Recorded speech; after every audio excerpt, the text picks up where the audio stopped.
회화 작품입니다. 이 두 작품은 카라바조가 도제로 있던 초기 그림입니다. 당시 그는 정물화와 초상화를 주로 그렸습니다. 그의 관심사는 회화적 자연주의를 얻기 위하여 사물을 깊게 관찰하는 것이었습니다. 따라서 그는 싱싱한 과일뿐 아니라 벌레 먹고 시든 잎, 아픈 남자의 얼굴을 열심히 관찰하고 사실적으로 그렸습니다. 술의 신 바쿠스를 창백하고 피곤해 보이는 젊은이로 묘사했습니다. 그가 말라리아를 앓을 때 그린 자화상입니다. 카라바조의 후기 작품으로 다비드가 들고 있는 골리앗은 카라바조의 얼굴입니다. 골리앗의 머리에 자신의 모습을 그려넣어 자신이 저지른 살인에 대해 속죄하기 위함이었습니다. 그러나 그는 사면을 요청하기 위해 로마로 돌아가는 길에 불행히도 열병으로 사망하고 말았습니다. 다비드는 배경의 어둠 속에서 그림의 오른쪽으로 나타납니다. 얼굴을 기울여 자신이 높이 쳐든 골리앗의 참수된 머리를 내려다보고 있습니다. 죽었지만 피가 흐르는 거인의 얼굴에는 겁먹고 놀란 표정이 역력합니다. 다비드가 참수할 때 사용한 골리앗의 칼날이 보입니다. 칼날에는 겸손함이 자만을 이겼다라고 새겨져 있네요. 다비드는 승리에 들뜨기보다는 역겨움과 동정 사이에서 수심에 잠겨 있는데 이는 골리앗이 바로 화가 자신이기 때문입니다. 다비드의 왼쪽과 골리앗의 얼굴에 떨어지는 빛과 배경의 강한 어둠은 테네브리즘 기법으로 카라바조가 처음 시도하였습니다.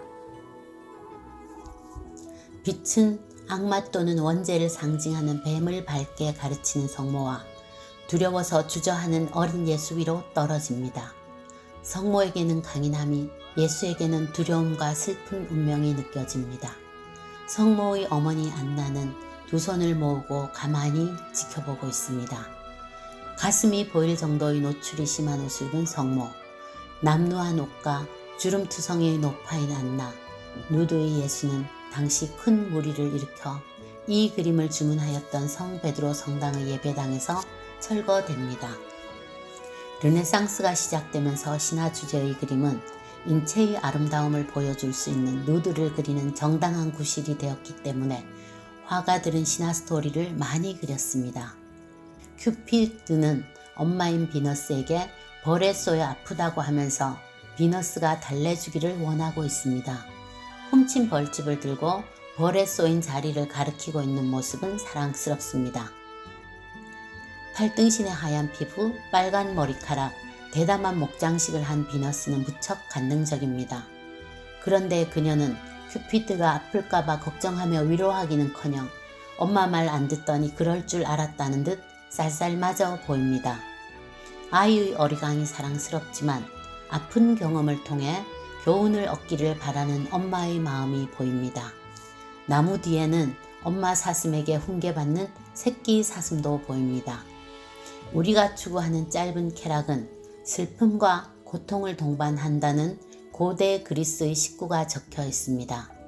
꿀은 짧은 쾌락, 벌침은 슬픔과 고통으로 은유되었습니다. 엄마의 미소가 절로 나며 발걸음을 멈추게 하는 작품입니다. 제우스의 바람기와 관련된 두 신화 그림 다나에와 레다입니다. 서서 오래 보기 민망하지만 커서 안 볼 수도 없는 유명한 작품입니다. 아르고스의 왕은 딸 다나에가 낳은 아들에 의해 죽을 거라는 신탁을 받고 딸을 청동탑에 가둡니다. 다나에의 아름다움에 반한 제우스는 황금비로 변신하여 들어가 그녀와 사랑을 나눕니다. 그녀는 제우스의 아이를 갖게 되고 후에 메두사의 목을 베는 인간 영웅 페르세우스를 낳습니다. 다나에와 큐피드는 침대볼을 들고 황금비를 모으고 오른편 아래의 푸티는 한 손에는 화살을 들고 사랑이 얼마나 지속될 수 있는지를 재어보고 있습니다. 아르고스의 왕은 어떻게 되었을까요? 많은 일을 겪은 후 페르세우스는 할아버지인 왕이 개최한 경기에서 원반을 던졌는데 왕이 그 원반을 맞아 신탁대로 목숨을 잃게 됩니다. 고대 그리스 최고의 미녀는 트로이 전쟁의 원인이었던 스파르타의 헬레네입니다. 레다는 헬레네의 어머니이며 스파르타의 왕비였습니다. 아름다운 레다에게 눈독을 들인 제우스는 독수리에게 쫓기는 백조로 변신하여 사랑을 나누었습니다.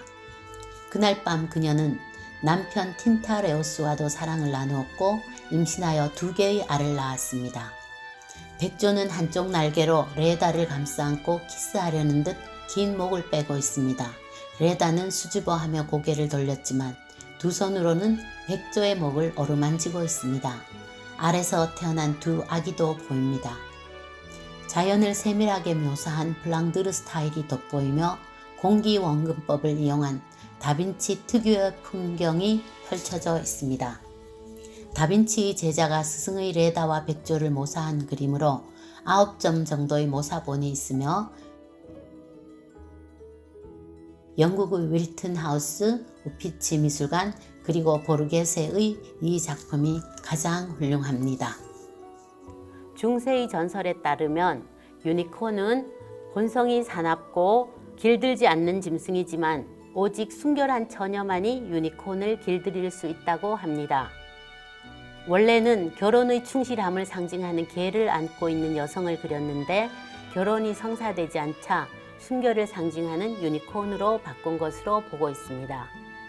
멀리 풍경을 향해 열려있는 로지아 안에 있는 인물 구성과 정면을 4분의 3을 향하는 포맷은 명백히 다빈치의 모나리자의 영향임을 알 수 있습니다. 라파엘로의 사인이 되어 있는 작품입니다. 라파엘로는 빨강, 파랑, 초록색을 균형 있게 사용하였고 막달라 마리아가 죽은 예수님의 손을 잡은 부분에서 미묘한 색조의 대비를 주었습니다. 죽은 아들을 기리는 가족 예배당의 제단화로 주문되었고 라파엘로는 2년간 공들여 완성하였습니다.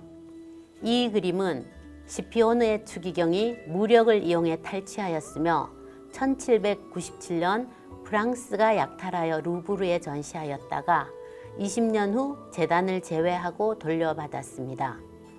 2명의 완벽한 여인은 상징입니다. 한 여인은 세속적이며 짧은 행복을 상징하며 깨지기 쉬운 기쁨의 단지를 들고 있죠. 다른 여인은 영원한 천상의 행복을 상징해요. 신의 사랑인 활활 타고 있는 불꽃을 들고 있네요. 사실 옷 벗은 여인을 세속적 여인이라고 생각하는 사람이 많습니다. 고급스러운 옷이나 보석은 세속적임을 상징합니다. 여기까지 보르게세의 작품을 추리고 추려 소개해드렸습니다. 소개하지 못한 주옥 같은 작품을 알려드릴 기회가 있기를 간절히 소망합니다. 즐거우셨나요? 다음 영상에서는 호퍼의 작품 호텔 방을 소장하고 있는 마드리드의 티센 보르네미사를 소개해 드리겠습니다. 기대하셔도 좋습니다.